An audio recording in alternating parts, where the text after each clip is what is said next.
Hello friends, आज जुबिन दाक लग करবৰ কাৰণে বৃন্দাবন মাৰ্কেট আহিছোঁ। ভিডিঅ'টো উপভোগ কৰক। এতিয়া আমাৰ মৰমৰ অজিত দাই দেখুৱাই আছে তেখেতৰ সৃষ্টিৰাজি জুবিন দাক। জুবিন দাই খুব মনোযোগেৰে তেখেতৰ কিতাপবোৰ চাই আছে।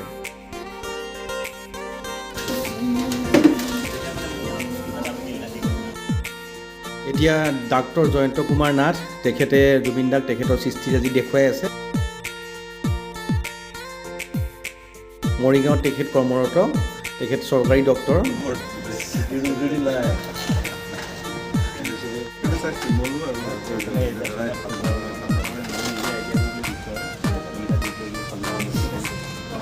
মোৰ ষ্টাইলটো একদম বেলেগ। মই গান পিছত লিখোঁ। আগতে কৰা গান মই আগতে লিখা গান অকল ২০ বছৰহে মই কৰিছোঁ। দুটা লিখৰ বন্ধ এটা কৰিছোঁ।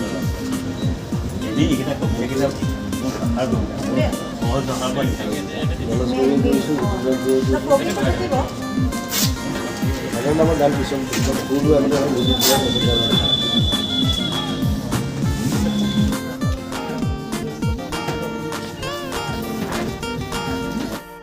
কবিতা আৰু সাহিত্যৰ কথাৰ মাজতে কিছুমান পুৰণা কথাও আলোচনা হ'ল আৰু জুবিন দাই জনালে যে তেওঁ অতি সোনকালে মৰিগাঁও ভ্ৰমণত গৈ আছে, তাতে লগ পাম বুলি জুবিন দাই আমাক জনালে। আমাৰ ডক্তৰ দাদাই কবিতা লিখি আনিছে, জুবিন দাৰ কাৰণে কবিতা লিখি আনিছে। তাত এটা চহী লাগে জুবিন দাৰ, সেইকেইটা চেম্বাৰত ধুনীয়াকৈ সজাই থ'ব। মাৰ্কাৰ দিলে ভাল।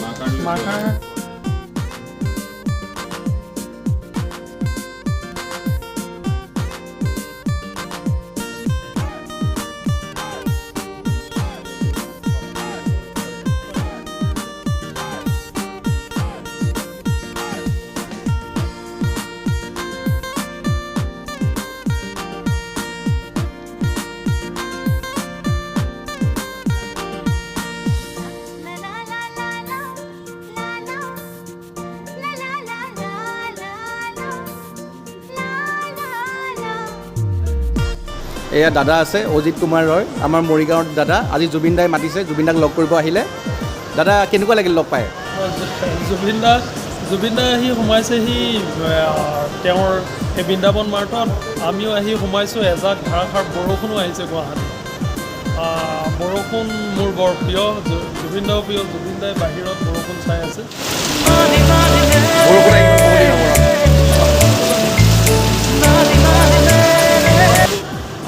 জুবিনদাৰ ইয়ালৈ আহি আচলতে জুবিনদা সঁচা এখন বিশাল সাগৰ, তাত সকলোকে ডুবাই ৰাখিব পাৰে জুবিন দাই। হয় হয়, তেখেতে অক্লান্ত এগৰাকী সংগীতৰ স্ৰষ্টা।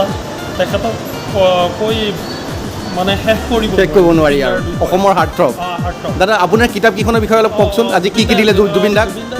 জুবিন দা মোৰ 10খন গ্ৰন্থ, তিৱা, বড়ো, ইংৰাজী আৰু আদিত মোৰ 35 ট্ৰান্সলেট হৈছে। আৰু তাৰ ভিতৰত মোৰ এখন বায়'গ্ৰাফী, মোৰ সেউজীয়া দেশৰ সেউজীয়া হৃদয়ৰ মানুহ। এই 10খন গ্ৰন্থৰে 5খন গ্ৰন্থ মোৰ ষ্টেট বুকমান ৰাজ্যিক গ্ৰন্থপুঁজিও লৈছে। আজি জুবিন দাই মোৰ পৰা মোৰ তিৱা, বড়ো, ইংৰাজী 35খিনি ল'লে। আৰু তাৰোপৰি মোৰ বায়'গ্ৰাফীটো, যিটো মোৰ আত্মজৈৱনিক গ্ৰন্থ, মোৰ সেউজীয়া দেশৰ সেউজীয়া হৃদয়ৰ মানুহ, সেই গ্ৰন্থখনো জুবিন দাই ল'লে।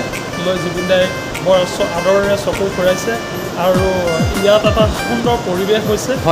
মানে বাহিৰত বৰষুণৰ ধাৰাসাৰ শব্দ, ভিতৰত নিস্তব্ধতা।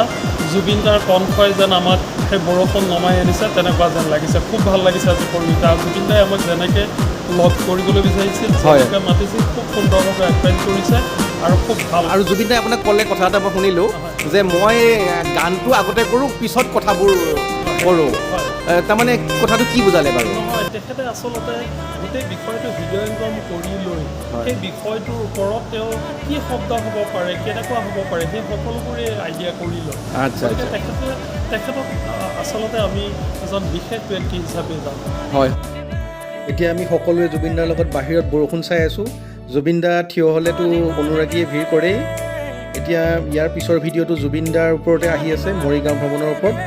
ছাবস্ক্ৰাইব কৰি ল'ব চেনেলটো।